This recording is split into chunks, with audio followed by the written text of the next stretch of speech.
Defensive driving school. Get defensive. Yeah. Road Rage! Featuring 99% hand-drawn panels. Meet John. John's a pretty nice guy. He also drives a car to and from work every day.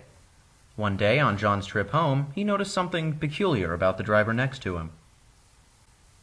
Apart from looking somewhat reptilian and dressing like Elvis, the young man in the adjacent car was behaving aggressively.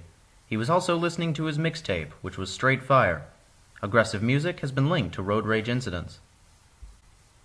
Perhaps John cut this man off or slighted him in some other manner. Or perhaps John was just the unfortunate recipient of the Elvis impersonator's general fury. For one reason or another, the young man lashed out and targeted John with a rude and obscene gesture. Now John, being a perfectly reasonable and upstanding member of society, should have used his better judgment and shrugged off this affront. However, something within John told him to do otherwise. Something within John told him that this upstart needed to be taught a lesson. Feeling the need to exact justice on other drivers is a leading cause of road rage.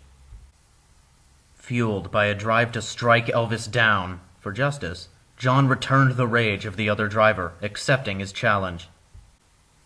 Since 1990, about 37% of injuries caused by road rage have involved the use of firearms, 28% involved other weapons, and 35% involved the use of a vehicle as a weapon. Mind you, John was not actually packing heat.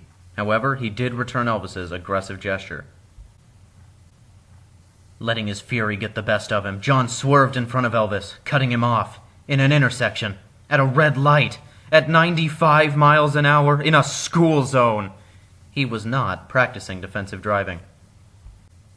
Suddenly, both men heard approaching sirens. The police were en route, and they were not happy. The police officer told John that aggressive driving is a punishable offense in some states. According to the National Highway Traffic Safety Administration, 66% of all annual traffic fatalities are caused by aggressive driving actions, such as passing on the right, running red lights, and tailgating.